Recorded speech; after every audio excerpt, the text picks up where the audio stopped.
ഒരാൾക്ക് അല്ലാഹു 3 കാര്യങ്ങൾ ജീവിതത്തിൽ കൊടുത്താൽ അവനാണ് ആ ദിവസത്തെ ഏറ്റവും വലിയ സമ്പന്നൻ. എത്ര കാര്യം? 3 കാര്യം. ഈ ഇരിക്കുന്നവരിൽ ആർക്കെങ്കിലും അല്ലാഹു 3 സൗഭാഗ്യങ്ങൾ തന്നാൽ ഏതാ 3 സൗഭാഗ്യങ്ങൾ? ഏതാ? അല്ലാഹു തന്നില്ല എന്ന് പരിഭവം പറയുന്ന പെങ്ങളെ, ലോകത്തിലെ ഏറ്റവും വലിയ കോടീശ്വരിയാരെന്നറിയോ? ഹബീബായ നബിയുനാ റസൂലുള്ളാഹ് സല്ലല്ലാഹു അലൈഹി വസല്ലം പറയുകയാ, മൻ അസ്ബഹ, ആരെങ്കിലും രാവിലെ പ്രഭാതത്തിൽ അവന്റെ വീട്ടിൽ ഉറക്കത്തിൽ നിന്ന് നിൽക്കുമ്പോ അല്ലാഹുവിന്റെ റസൂല് പറയാ, മൻ അസ്ബഹ, ആര് രാവിലെ സുബഹിക്ക് അവന്റെ വീട്ടിൽ ഉറക്കത്തിൽ നിന്ന് നിൽക്കുമ്പോ ഫഹുവ റാഹത്തുൻ ഫീ അഹ്ലിഹി, അവന്റെ കുടുംബത്തിന്റെ ഉള്ളിൽ വല്ലാത്ത സമാധാനമാ. അവന്റെ ഭാര്യയും അവന്റെ മക്കളും തമ്മിൽ, അവന്റെ മാതാപിതാക്കളും അവന്റെ ഭാര്യയും തമ്മിൽ എന്ന് വേണ്ട, അവന്റെ വീട്ടിന്റെ ഉള്ളിൽ സമാധാനവും സന്തോഷവും കളിയാടുന്നൊരു വീടിന്റെ ഗൃഹാന്തരീക്ഷം അവനുണ്ട്.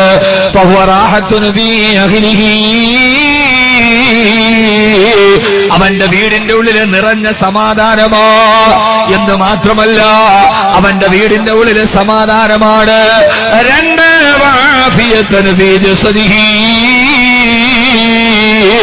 അവന്റെ ശരീരത്തിൽ യാതൊരുവിധ രോഗങ്ങളില്ല.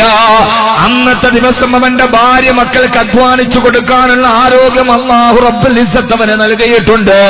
3-മത്തേതോ വഇൻദഹു ഖൂതു യൗമിഹി, അന്നത്തെ ദിവസം കഴിക്കാനുള്ള ഹലാലായ ഭക്ഷണം അവന്റെ വീട്ടിന്റെ ഉള്ളിലുണ്ട് എങ്കിൽ അവനാണ് ലോകത്തിലെ ഏറ്റവും വലിയ ധനാഢ്യനെന്ന്, ഏറ്റവും വലിയ കോടീശ്വരനെന്ന് ഹബീബായ നബിയുനാ റസൂലുള്ളാഹ് സല്ലല്ലാഹു അലൈഹി വസല്ലമ ഓരോ മാതാപിതാക്കളോടും ഏറ്റവും വലിയ സമ്പന്നതയുടെ അടയാളമേതാ? രാവിലെ സുബഹിയുടെ ബാങ്ക് വിളിക്കുകയാണ്. ഞാൻ എന്റെ പള്ളിയുടെ ജുമുഅത്ത് പള്ളിയിൽ പോയി സുബഹി നിസ്കരിച്ചിട്ട് അല്ലാഹുവിനോട് ദുആ ചെയ്തിട്ട് നേരെ എന്റെ വീട്ടിൽ വന്നപ്പോ എന്റെ വീടിന്റെ സിറ്റ് ഔട്ടിലേക്ക് ഞാൻ കാലെടുത്തു വച്ചപ്പോ എന്റെ കാതിലേക്ക് ഞാൻ കേൾക്കുന്ന ശബ്ദമേതാ? എന്റെ ഭാര്യയും എന്റെ പെൺമക്കളും എന്റെ മാതാവുമൊക്കെ എന്റെ വീടിന്റെ ഉള്ളിൽ സുബഹി നിസ്കരിച്ചിട്ട് അല്ലാഹുവിനോട് ദുആ ചെയ്യുകയാണ്. അല്ലാഹുവേ, അല്ലാഹുമ്മ ഇന്നാ നസ്അലുക ഖൈറസ് സബാഹി വഖൈറൽ മസായി വഖൈറൽ ഖളായി വഖൈറൽ ഖദരി വഖൈറൽ ലൈലി വഖൈറൻ നഹാരി വഖൈറ മാ ജറാബിഹിൽ കലം. അല്ലാഹുവേ, ഇന്നീ പ്രഭാതത്തിൽ നീ ഞങ്ങൾക്ക് തന്നതൊക്കെ ഖൈറാക്കണേ അല്ലാഹ്.